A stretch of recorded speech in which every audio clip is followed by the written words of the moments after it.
कहानी उस घर की है जहाँ बहू और बेटी को एक माना जाता था, लेकिन फिर। अरे शिखा बेटा, तू रसोई में क्यों घुसी रहती है?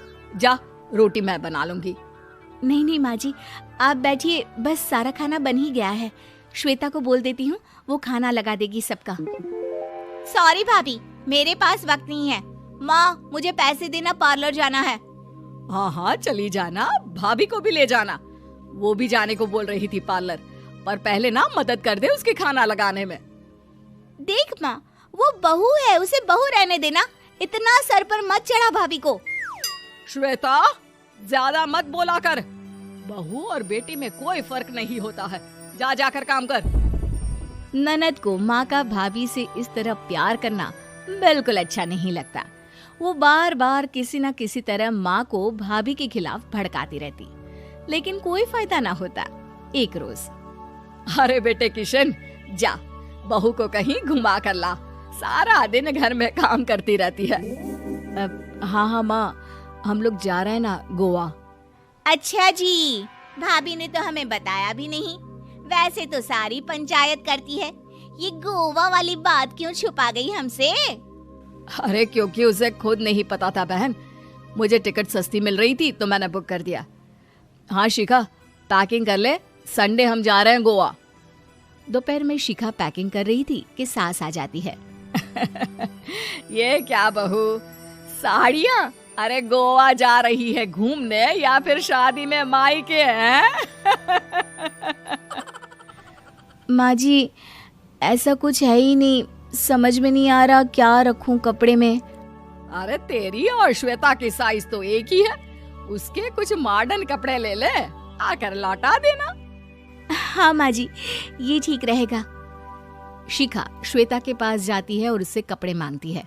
ना जी ना, मैं अपने कपड़े ना दूं, वैसे भी फैल जाएंगे मेरे कपड़े, बहुत महंगे वाले हैं। शिखा मुंह लटकाकर कमरे में आ जाती है तो सास कहती है, चल तैयार हो जा, तुझे मैं शॉपिंग करा कर लाती हूँ गोवा की। बस फिर क्या था, सास बहू निकल जाते हैं मार्केट और एक से बढ़कर एक ड्रेस खरीद कर घर आते हैं। पहले बता देती कि नए कपड़े दिलाने वाली है भाभी को, तो मैं अपने ही दे देती ना भाभी को, मुझे दिला देती नए कपड़े। देख श्वेता, परिवार का मतलब सबके साथ रहना होता है, ना कि सिर्फ अपना सोचना। वैसे भी तुझे अच्छे संस्कार सीखने चाहिए।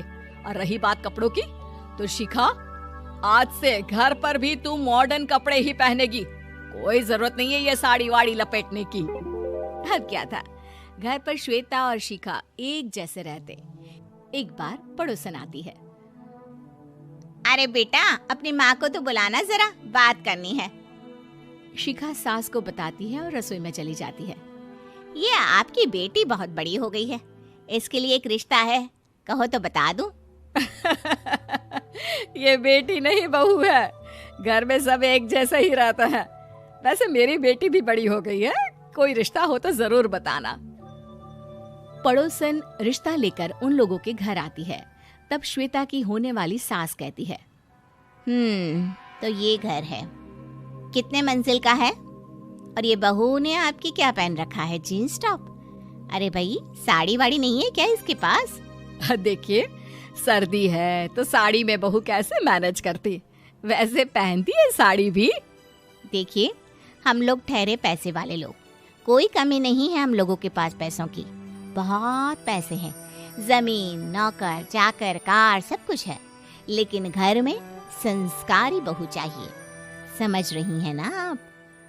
सास कुछ कहती कि श्वेता बोल पड़ती है, हाय रे, नौकर चाकर से लेकर जमीन, कार, पैसा, हाँ, मुझे रिश्ता मंजूर है मुझे। अरे रुक जा श्वेता, मैं बात कर रही हूँ ना। देखिए, हम लोगों के घर इतनी आजादी नहीं मिलेगी। अरे हाँ कर देना माँ, हाँ कर दे जल्दी से। सास क्या करती, बेटी की शादी ऐसे घर में कर देती है जहाँ ना उनके विचार मिलते हैं और ना ही आचार। शादी के बाद एक रोज फोन पर, श्वेता बेटा, एक बार घर आ जा, बहुत दिल करता है तुझे देखने का। माँ, वो घर पर बहुत काम होता है, कैसे आऊँ? बड़ा घर है, लेकिन आने जाने वालों की लाइन ही लगी रहती है। बेटा, मैं तो जानती थी उस घर का हाल, लेकिन तू ही नहीं मान रही थी। माँ देख, हर घर का यही हाल है। तेरी बेटी को यहाँ घूंघट हटाने की परमिशन नहीं है और एक तरफ भाभी स्कर्ट पहनकर घूम रही है। बेटा, मुझे क्या पता था कि मेरी बेटी को ससुराल के नाम पर पिंजरा मिल जाएगा। अच्छा माँ, फोन रखती हूँ, सास को गर्मा गर्म रोटी खिलानी है। तुम लोगों की तरह नहीं कि एक रोटी बनाओ, एक सब्जी बनाओ, फिर सारा दिन फ्री होकर घूमो।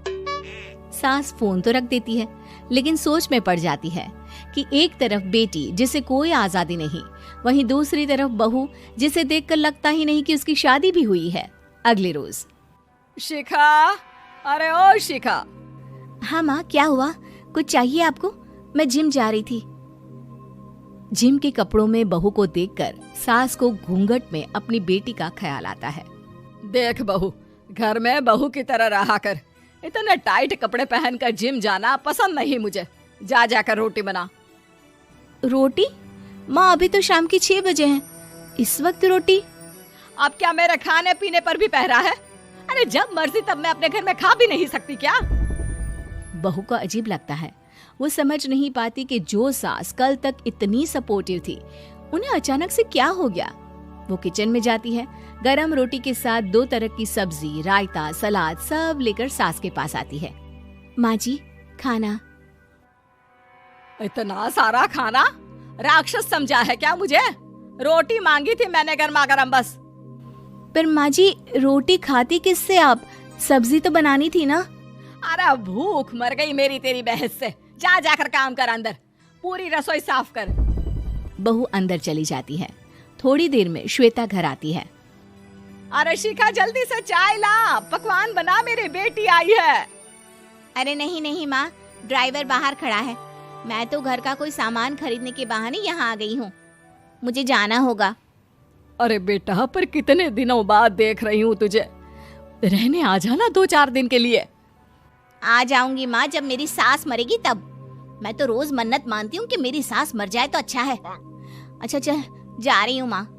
हे भगवान, कैसे कैसे दिन देखने पड़ रहे हैं मेरी बेटी को। सास अंदर जाती है, जहाँ श्वेता की जिम वाली सहेली का फोन आया होता है। क्या बात है, आज जिम नहीं आई? अरे पता नहीं यार, आज माँ को क्या हो गया अचानक। पर खैर कोई नहीं, लगता नहीं कि मैं अब जिम आ पाऊंगी। शिखा स्पीकर पर बात कर रही थी, जिसे सास सुन रही थी। यार ये सास ना होती ही ऐसी है। मैं तो कहती हूँ बुढ़िया जल्दी मरे और तू आराम से जिए। शिखा को सहेली की बात पर गुस्सा आ जाता है। माँ के मरने की कौन सा बच्चा दुआ मांगता है मोहिनी? आगे से ऐसी बात मेरे सामने मत करना। हमारे घर की शोभा ही माँ है। क्या हुआ जो थोड़ी सख्ती दिखा रही है? उसमें भी कोई ना कोई उनकी भलाई ही होगी। मैं तो कहती हूँ भगवान मेरे जैसी सास सबको दे, जो सिर्फ माँ की तरह है। सास वाली तो कोई बात ही नहीं है उनमें। सास ये बात सुन रही थी। उनकी आंख में आंसू आ जाते हैं कि क्यों वो बेटी की किस्मत में बहू को भी भागीदार बना रही थी। शिखा, अरे ओ शिखा, क्या हो गया? जिम नहीं जाना क्या? सासू माँ बदल गई।